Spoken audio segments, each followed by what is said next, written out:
Welcome to Meet the Press Now. I'm Kristen Welker in Washington, where the Trump administration appears to be moving forward with the war in Iran on dual tracks, both diplomatically and militarily, sending Tehran a new proposal to end the war while simultaneously surging more military assets and troops to the region. This afternoon, White House Press Secretary Caroline Leavitt touting the success of the U.S. military operations in the Middle East as we approach the 4-week mark of the war. It's abundantly clear that Operation Epic Fury has been a resounding military triumph. The Iranian regime is being crippled, and their ability to threaten the United States and our allies is being significantly weakened. Their ambitions of building a nuclear weapon have also been crushed to an even greater degree than they were in Operation Midnight Hammer in June 2025.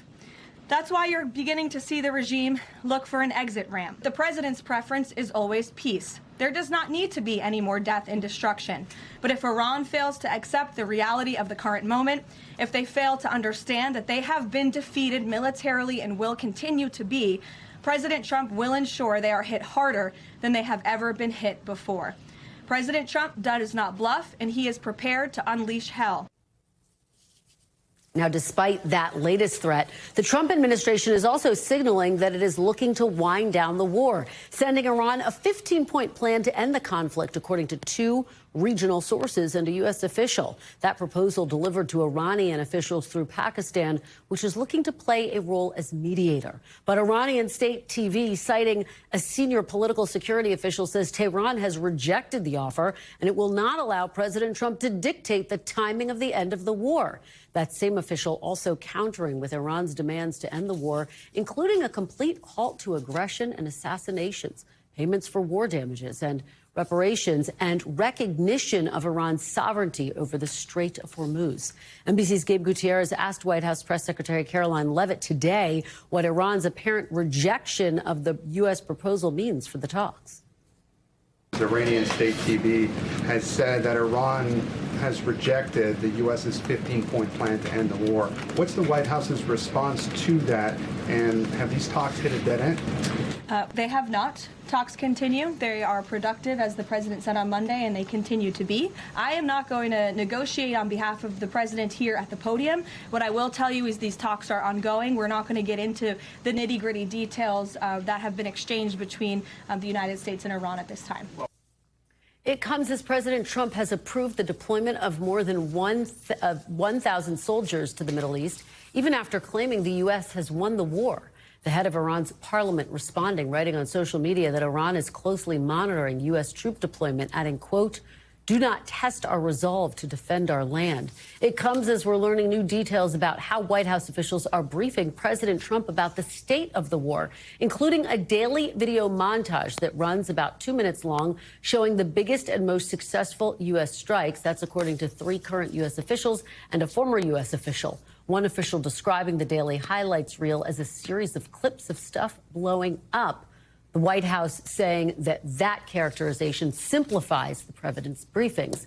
Now, just moments ago, Iran's foreign minister responding to our reporting, posting on social media, quote, "It seems the war is being sold not once but daily, even to the president himself, through carefully curated videos." Joining me now is NBC News White House correspondent Monica Alba and NBC News international correspondent Matt Bradley. Thanks to both of you for joining me. Monica, so let's start with this potential diplomacy track. What are you hearing about this 15-point plan that the U.S. sent to the Iranians? Well, the White House is really trying to downplay this today, Kristen, and saying that there are ongoing talks and negotiations, but they are pushing back specifically on this 15-point plan, even though it was the president himself who first introduced the idea of 15 points when he was the one who revealed these talks earlier this week, on Monday, in fact, and he did discuss a couple of those points and said that he didn't want to get into the others, and the White House today is saying similarly that they don't want to get into some of the substance of what might be in these points. And they also don't want to talk about who might be on the receiving end, on the other end of this. They have not identified who, if any, of those Iranian officials have actually been able to review this and engage with the U.S. negotiators, who, according to the president, could be anybody from his special envoy, Steve Witkoff, to his son-in-law, Jared Kushner. And he has also now said that potentially the Secretary of State, Marco Rubio, and the Vice President, J.D. Vance, would also somehow be involved in all of this. But again, time, we are really lacking the exact specifics and the back and forth, instead just seeing the sort of public display of the White House saying that everything that's out there isn't correct, and of Iran saying that they haven't necessarily formally engaged in this. So a lot of this seems to be still continuing, Kristen, behind the scenes. The White House not ready to say where those talks really stand today. And Monica, take us inside this new reporting, this highlights reel that President Trump is receiving as part of his daily briefings about the war. Yeah, this is quite a scoop from our colleagues Catherine Doyle, Courtney Cubie, and Dan DeLuce, who do really provide a window into how the president is getting some of the information about this massive military operation, and that is through this 2-minute sizzle reel in effect. Now, that's not the only way that he's getting information, according to the officials who spoke to our colleagues for this story. They say that he is also constantly meeting with military advisors, certainly with his top cabinet officials, and he's pretty much getting briefed all day long. But it is raising and fueling concerns that he might be getting a slimmer window into what is actually happening on the battlefield here, because many people simply want to present him sometimes with more of the U.S. victories and not necessarily some of the more challenging aspects. But the White House has really said that this is a president who is taking in all kinds of information, that is normally how he operates, that he's quizzing people constantly and talking to people all the time and getting all sorts of angles and perspectives. But I think this is a really illuminating story about how the president digests information and about the kind of information that some of his top aides are putting in front of him on a daily basis. Kristen. Well, Monica, let me also ask you about some of the new poll numbers that we're getting that show almost 60% of U.S. adults think U.S. military actions against Iran have gone too far. More than 60% oppose U.S. boots on the ground. What's been the reaction inside the White House? Is there concern about these numbers, Monica? Well, they're certainly aware of them. And I do think that when you hear the president in almost every public event in the last couple of weeks try to say that this is winding down potentially, that militarily he believes the objectives have already been won, that this is something that's going to be done soon, does sort of signal an awareness within the White House that there is this concern that this is maybe going on too long. But here's a little bit more of what the White House Press Secretary Caroline Leavitt had to say today, specifically when asked about what young people should take away from the war. Curious what President Trump's message would be to those voters who kind of swung into his coalition in 2024, but maybe don't feel the administration is going as they had expected. President Trump is doing this for you. He's doing this for young people so that we are no longer threatened by a rogue terrorist regime in the Middle East. As for the temporary short-term fluctuation in gas prices, the president has said once these combat operations are over, this administration is going to continue to unleash American energy dominance. We're continuing to do that every day, and we're going to see prices at the pump go back down, just as we have over the past year because of this president. And that awareness about the poll numbers, Kristen, just as important and is the awareness about the rising gas prices, which you saw her talk about there as well. Yeah, major flashpoint as we head into the midterms. Monica Alba at the White House, thank you so much. Matt, let me go to you. What are you hearing from officials in the region about this latest diplomatic effort? Yeah, well, we haven't really heard much from the Israelis. We only just heard from Caroline Leavitt. The people that I'm speaking to here see this as something that, you know, that Witkoff is kind of dealing with. When it comes to the Israelis, they see diplomacy and have been seeing diplomacy as a separate track managed by the U.S., and not just managed entirely by the U.S. government, but specifically an effort that's been led by Witkoff, Steve Witkoff, President Trump's chief envoy, and Jared Kushner, his son-in-law, who's also taken a very frontline diplomatic role. The Israelis haven't really, from the beginning, from long before the war actually started, put very much stock into the diplomatic process. And in fact, they almost were kind of acting like they were just going to wait it out. And they did. And that's when the offensive started back in late February. So now it's unclear whether the Israelis are going to be taking this particular round of negotiations seriously. But I can tell you that what I've been reading from the Israeli media, what I've been hearing from people, is that they don't necessarily see these as particularly real. The Iranians have basically rejected the notion that there are any negotiations to begin with. So the Israelis don't really see anything to talk about when it comes to these negotiations, and that's why they haven't really been commenting on it very much at all.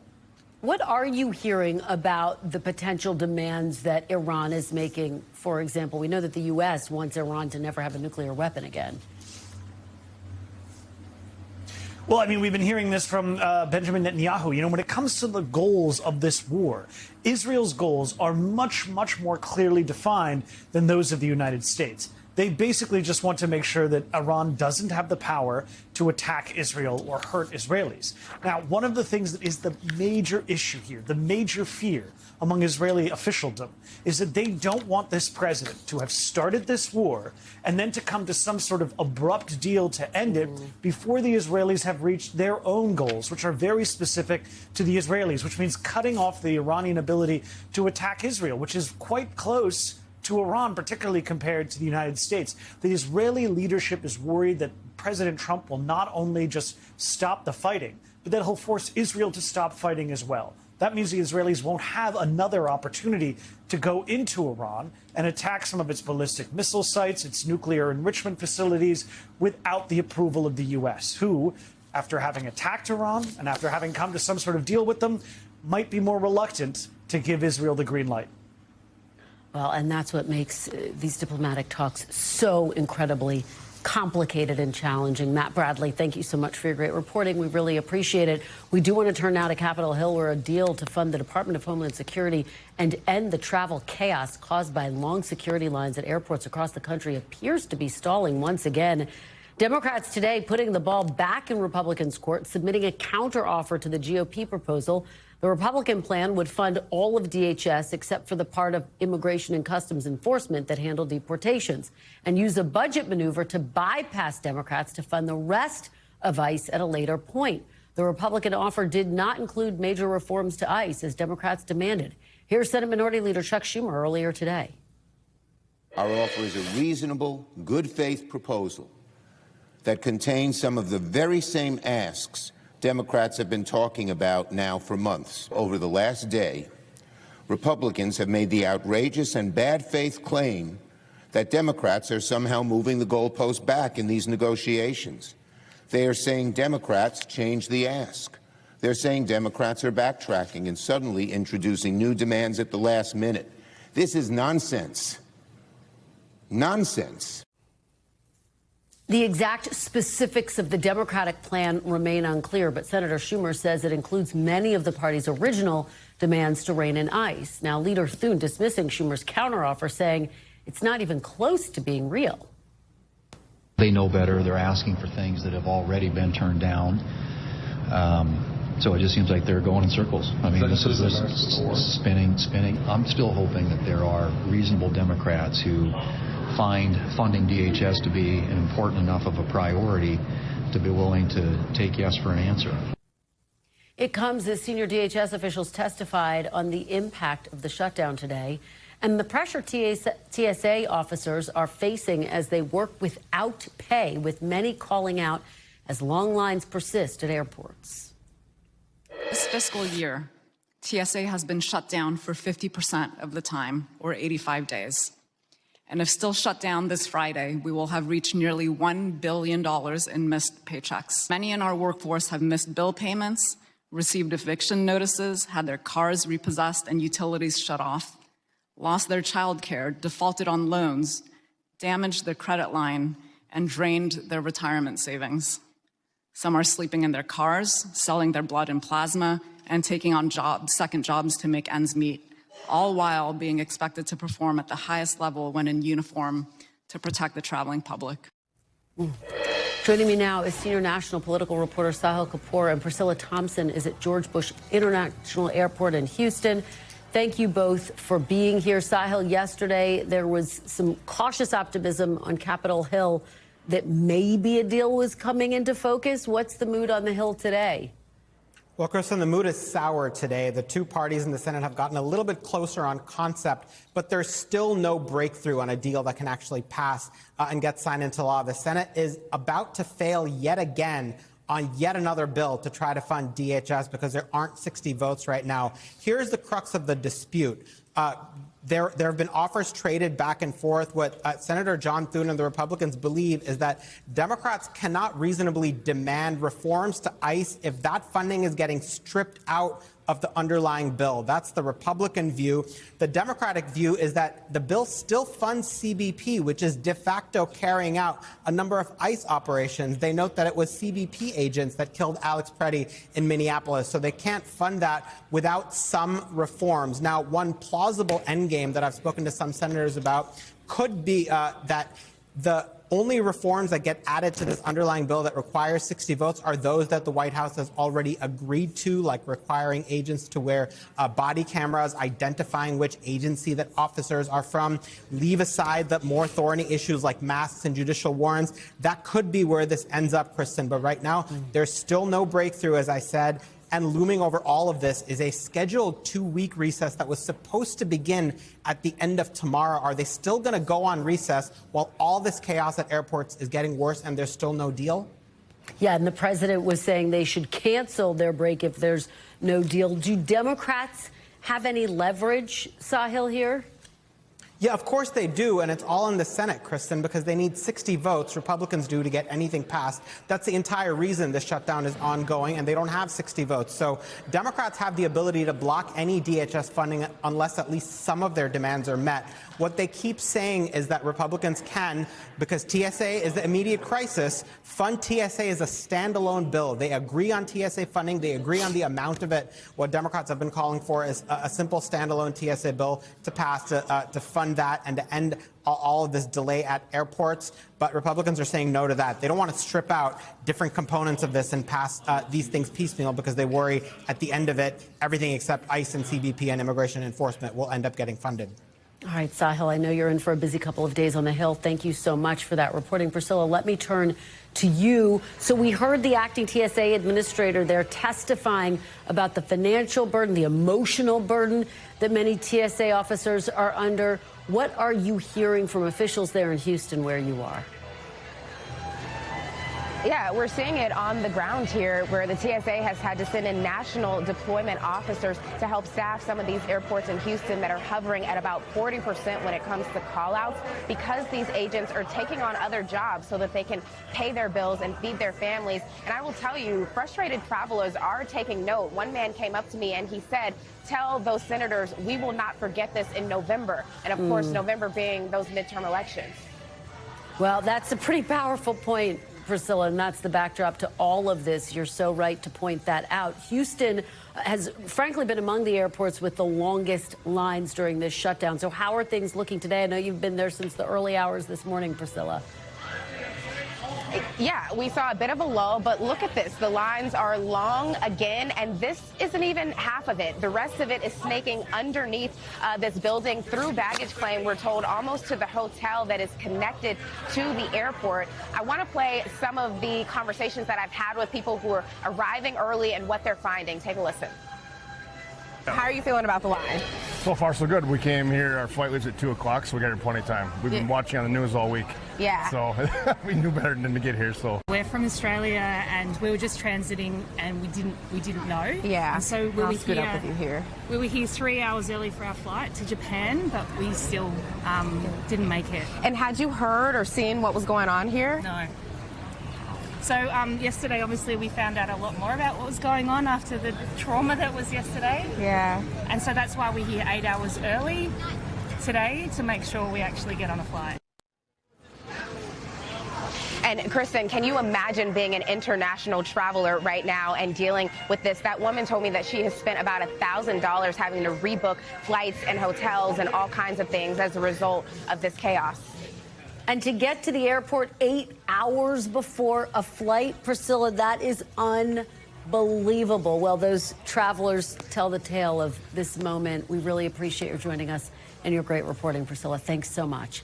Joining me now is Democratic Senator Tammy Duckworth from Illinois. Senator Duckworth, thank you so much for being here. We really appreciate it. Thanks for having me on.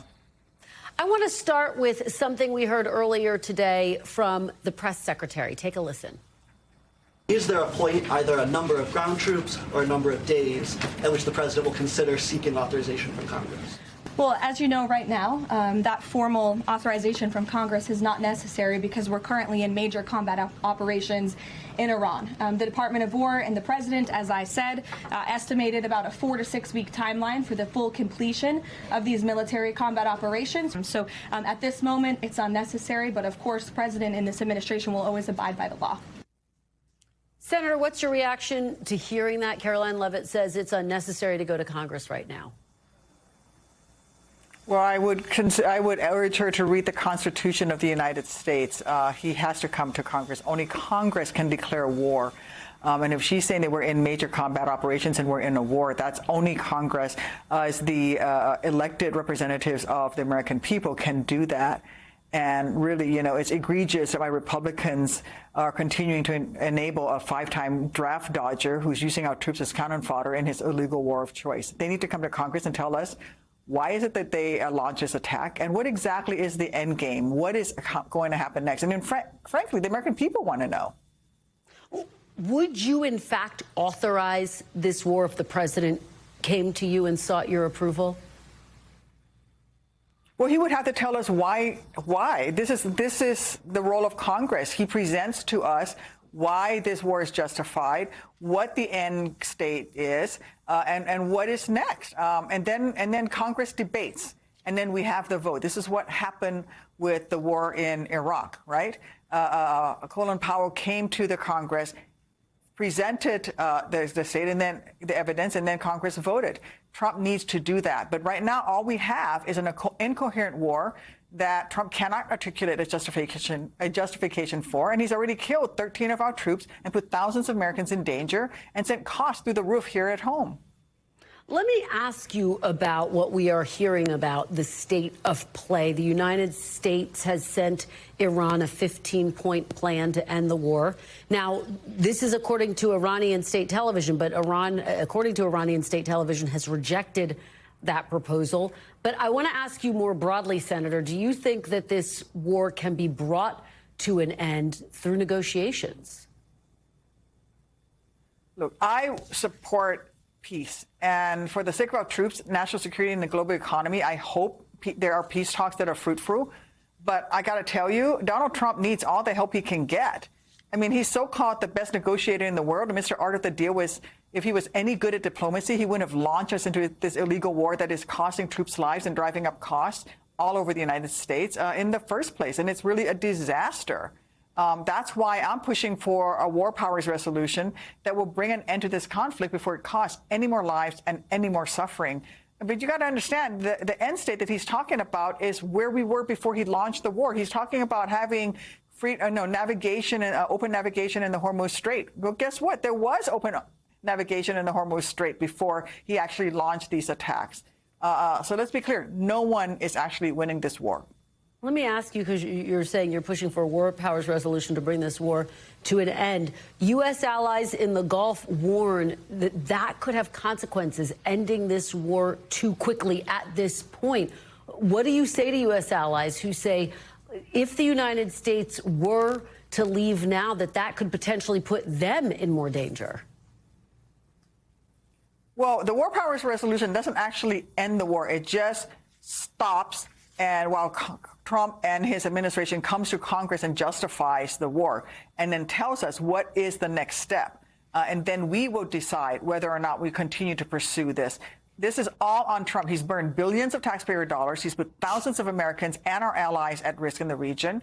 And simply, this was not a war that was necessary, and it's too high a price to pay. Donald Trump got into office by saying America first. And I mean, that's a bunch of baloney, because all he's done is involve us in wars all over and continue to expend billions of taxpayer dollars for a war of choice.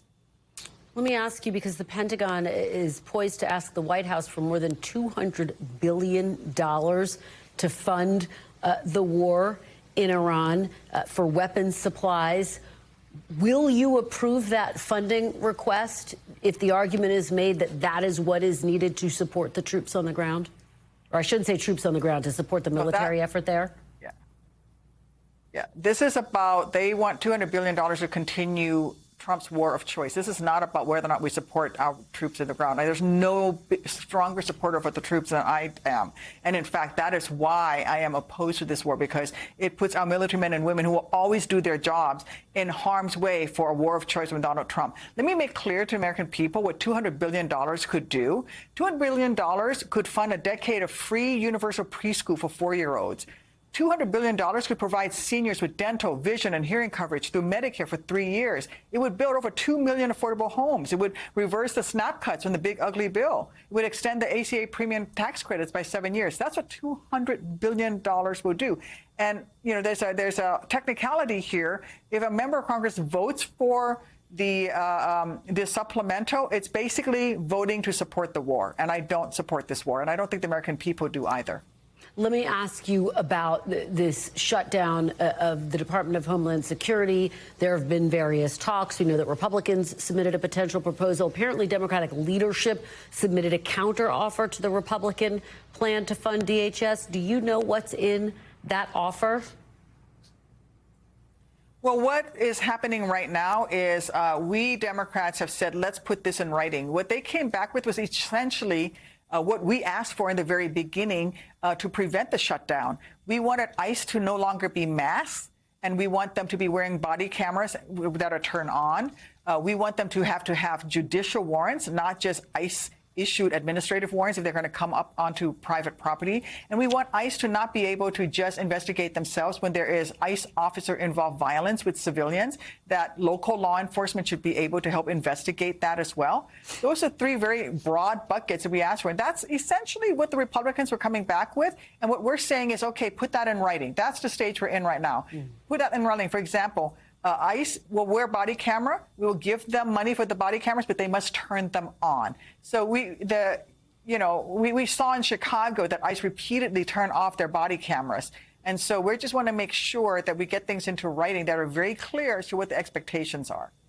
So you think that there is an off-ramp, and if you aren't able to resolve this in the coming days, does that risk Republicans just reopening DHS through reconciliation?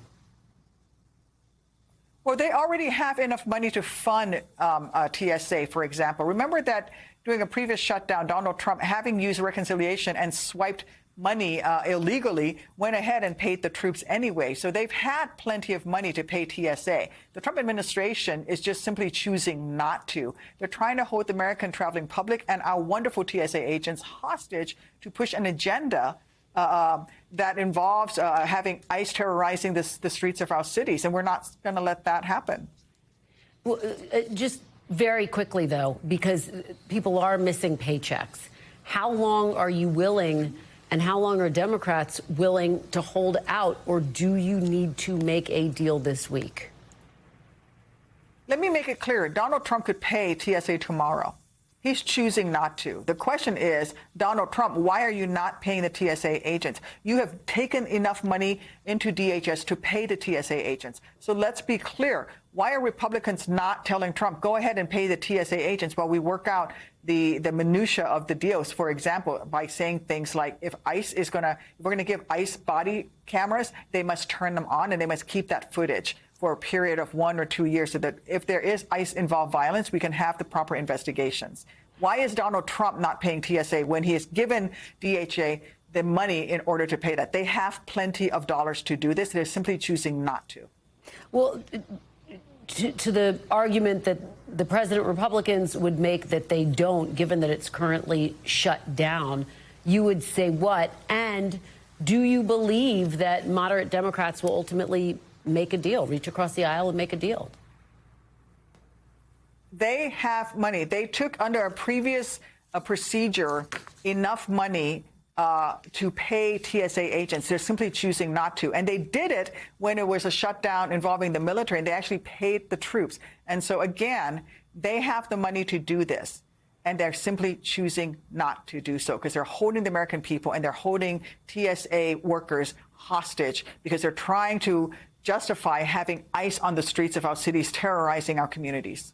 Senator, just one last quick question. When there is a government shutdown, as you know, fingers get pointed on both sides.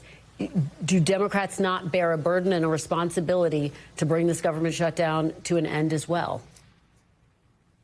The ball is in their court. They can end this shutdown anytime they want. They can pay TSA anytime they want. They're simply choosing not to. All right, Senator Tammy Duckworth, thank you so much for your time today. We really appreciate it. We thank you for watching, and remember, stay updated on breaking news and top stories on the NBC News app or watch live on our YouTube channel.